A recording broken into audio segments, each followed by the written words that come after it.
अस्सलाम वालेकुम, मेरा नाम डॉक्टर मोहम्मद सुहेल बशीर है। आज मैंने आपसे एक अहम टॉपिक के बारे में डिस्कशन करनी थी जिसको रेबीज़ बोलते हैं। सबसे पहले रेबीज़ के बारे में डिस्कशन करने का मकसद ये था कि एक जो स्टेट लेवल का जो कबड्डी प्लेयर थे तो उनकी जो रेबीज़ की वजह से डेथ हुई है ना, तो हर कोई इतना हैरान परेशान कि ये जो अचानक से कैसे डेथ हो गई ना, वो आप तो उसकी स्टोरी थोड़ी इंटरेस्टिंग स्टोरी है। वो स्टोरी ये है कि वो क्योंकि इंडिया का जो है स्टेट लेवल का कबड्डी प्लेयर था, चैम्पियन था, तो आज से मार्च या अप्रैल की बात है, तो वो अपने घर के करीब से गुजर रहा था। तो वहाँ पे जो गली है ना, वहाँ गली में एक आवारा जिस तरह कुत्ते होते हैं, तो उसने वहाँ पे जो कुत्ते का जो छोटा बच्चा होता है ना, उसको वो वहीं पे आवारा फेर रहा था, तो उसने उठाया ताकि हमदर्दी की खातिर। तो जैसे उसको काट लिया तो उसने नॉर्मल समझा कि ये थोड़ा सा काटने से क्या हो सकता है, और है भी छोटा बच्चा ये, तो उसने उस टाइम सीरियस ना लिया। उसने किसी हॉस्पिटल में नहीं किया, किसी डॉक्टर को इन्फॉर्म नहीं किया। तो वो उसके बाद वो मतलब जिस तरह वो कबड्डी खेलता रहा, तो जिस तरह उनकी जो मतलब प्रोफेशनल लाइफ थी, तो उस तरह मतलब लाइफ गुजार रहा था ना। तो आज से 2-3 हफ्ते पहले ना अचानक उसकी जो है ना कंडीशन सीरियस होना शुरू हो गई, झटके लगना शुरू हो गए हाथ पाँव में, मतलब जो कुड़वाल पड़ना शुरू हो गया, खिंचाव पड़ना शुरू हो गया, और एकदम से सांस की तंगी शुरू हो गई। और जैसे कोई उसके करीब कोई पानी लेके जाता तो पानी से खौफ डर आना शुरू हो गया ना। तो जैसे उसकी कंडीशन ये बनी, तो जो उनके फैमिली मेम्बर थे तो उन्हें अचानक से वो इमरजेंसी में उन्हें जो साथ जो करीबी हॉस्पिटल था वहीं पे ले गए। तो वहाँ पे जो डॉक्टर थे ड्यूटी पे, तो उन्हें जब उन्होंने सारी हिस्ट्री ली, तो उसकी जो फाइंडिंग जो क्लिनिकल प्रेजेंटेशन जो है वो सारी ली, तो हिस्ट्री के दौरान वो सारी अलामात ये जो है ना रेबीज़ की तरफ जा रही थी ना।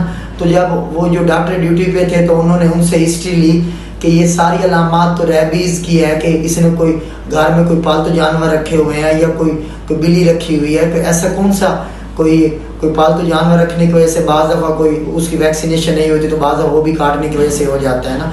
तो उसकी वो जैसे ही वो फिर हिस्ट्री में ये आया कि बच्चे ने काटा था, तो उसकी वजह से ना उसने वो वैक्सीनेशन या इम्यूनोग्लोबुलिन्स नहीं लगवाई थी ना, तो उस टाइम वो उसने सीरियस नहीं लिया था। तो अब लगाए अंदाज़ा कि मार्च के एंड की बात है ना, अप्रैल के स्टार्ट में, तो जब ये सारा मसला बना तो उस टाइम उसने सीरियस ना लिया। उस टाइम उसने वैक्सीनेशन नहीं करवाई, इम्यूनोग्लोबुलिन्स जो एंटीबॉडीज़ होते हैं जो वैक्सीनेशन होती है वो नहीं करवाई, एंटी रेबीज़ जो वैक्सीनेशन होती है वो नहीं लगवाई। तो उस टाइम तो वो 3-4 मंथ तो आराम से गुजर गए। लेकिन देखें कि वो रेबीज़ क्योंकि ये अंदर ही अंदर से वो अगर किसी को अटैक हो जाए रेबीज़ का, तो ये जो साइलेंट किलर होता है, और जब इसके सिम्टम्स स्टार्ट होना शुरू हो जाते हैं तो उस टाइम इनको कंट्रोल करना बड़ा मुश्किल हो जाता है। तो उसको फिट्स पड़ रहे थे, झटके लग रहे थे, तो वो वहाँ पे जो करीबी हॉस्पिटल था वहीं पे लेके गए। लेकिन मसला ये बना कि दुनिया में वैध ये रेबीज़ एक ऐसी मर्ज है कि अगर आपको रेबीज़ का इन्फेक्शन हो गया तो इसमें जो मोर्टेलिटी रेट है वो 100% होता है। इसमें 100% ही चांसेस होते हैं कि आप इंसान बच नहीं सकता, इसमें डेथ होनी होती है। अब पूरी दुनिया में हर साल कम अज़ कम 16,000 के करीब लोगों की डेथ होती है रेबीज़। अगर कोई मेरे से पूछे कि मतलब मेरे प्रोफेशन जो है ना डॉक्टरी के हिसाब से, अगर कोई आम पब्लिक में से कोई पूछे कि डॉक्टर साहब कोई ऐसी बीमारी के बारे में बताएं कि ये अगर किसी इंसान को हो जाए और उसका इलाज मुमकिन ना हो, तो वो एक रेबीज़ एक ऐसी डिजीज़ है कि जिसका इलाज नामुमकिन है, और जिसको ये अलामात रेबीज़ की अलामात आना शुरू हो जाए तो उसका जो है ना कंजर्वेटिव ट्रीटमेंट किया जा सकता है। कि अगर फिट्स पड़ रहे हैं तो मतलब ये डोर्मिकम टाइप या वैलियम वगैरह इंजेक्शन लगवाया जा सकते हैं, या कंजर्वेटिव ट्रीटमेंट किया जा सकता है, लेकिन उसका जो प्रॉपर ट्रीटमेंट नहीं होता। एक ये चीज़, और फिर दूसरा मसला ये है ना कि आप देखें कि एक छोटी सी मिस्टेक हुई।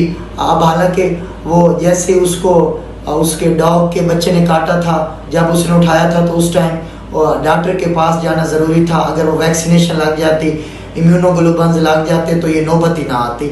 मतलब ये एक इस वाक़े को क्योंकि थोड़ा वो वाक़या हाईलाइट हो गया, थोड़ा स्टेट लेवल का जो चैम्पियन था, कबड्डी प्लेयर था, तो लोगों के सामने थोड़ा ये न्यूज़ फैल गई, वरना पता नहीं कितने केसेस ऐसे आ रहे होते हैं कि जिसमें लोग इस चीज़ को सीरियस ही नहीं लेते।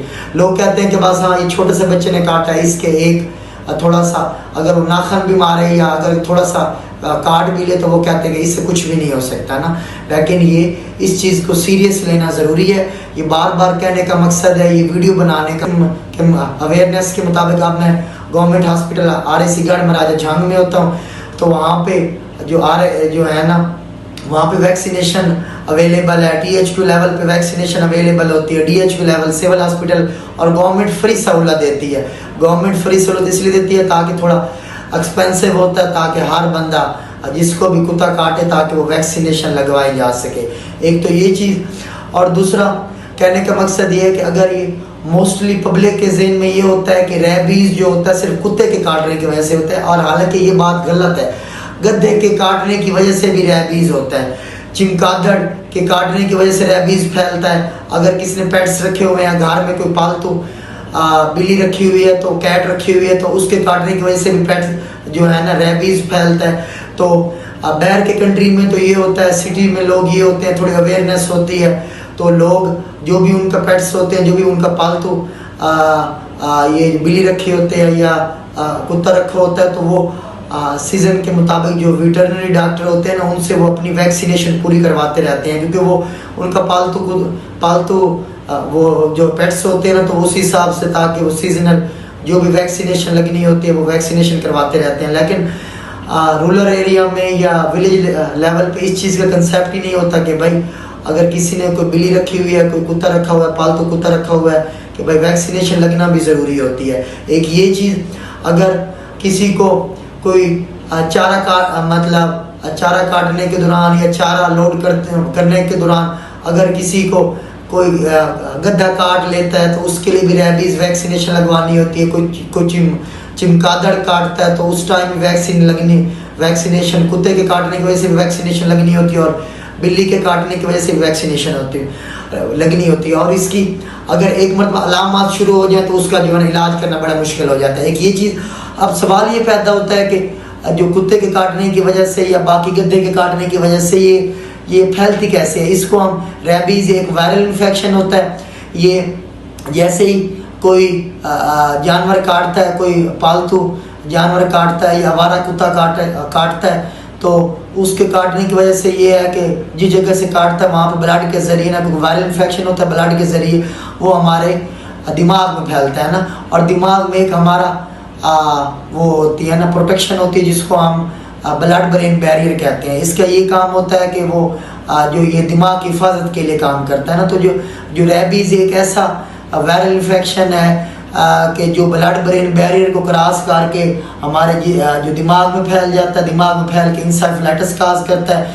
इससे फिर झटके लगने वाली कैफियत होती है, और जो हमारा जो है ना दिमाग का जो है ना जो कोऑर्डिनेशन को डिस्टर्ब करता है, तो जिसकी वजह से वो इंसेफेलाइटिस होता है। इंसेफेलाइटिस की वजह से ना हमें अगर कोई हमारे सामने कोई पानी भी लेके आए तो हमें वाटर फोबिया हो जाता है ना, ये हाइड्रोफोबिया हो जाता है ना, कि हम पानी देखते जाएं, कोई पानी का गिलास भी लेके आए और आप सामने ये वीडियो चल भी रही होगी कि जैसे कोई रेबीज़ के काटने की रेबीज़ की वजह से जिसको भी फोटोफोबिया होता है, तो वो अगर थोड़ा सा पानी सामने भी लेके आए, थोड़ा सा गिलास में पानी भी लेके आए, तो उसे समंदर की तरह लगता है कि जैसे मैं डूब ना जाऊं। फोटोफोबिया हो सकता है, हाइड्रोफोबिया हो सकता है, झटके लग सकते हैं, रेस्पिरेटरी पैरालिसिस हो सकता है। तो ये कहने का मकसद ये है कि आपने जब डंकी के काटने की वजह से, कुत्ते के काटने की वजह से, कैट के काटने की वजह से आपने करीबी जो भी गवर्नमेंट का हॉस्पिटल होता है या कोई प्राइवेट हॉस्पिटल होता है, तो वहाँ पे आपने एंटी रेबीज़ वैक्सीनेशन लगवानी है। वैक्सीनेशन भी होती है, इम्यूनोग्लोबुलिन्स भी होते हैं। अगर कोई इम्यून कंप्रोमाइज्ड है, HIV पॉजिटिव पेशेंट है, hepatitis B, hepatitis C, diabetes, metabolic syndrome वाले, हाइपरटेंशन वाला पेशेंट है, क्योंकि उनका थोड़ा इम्यून सिस्टम स्लो होता है, तो उनको वैक्सीनेशन के साथ साथ ये इम्यूनोग्लोबुलिन्स वाली जो है ना डोज होती है, बूस्टर डोज होती है, वो भी लगवानी होती है। तो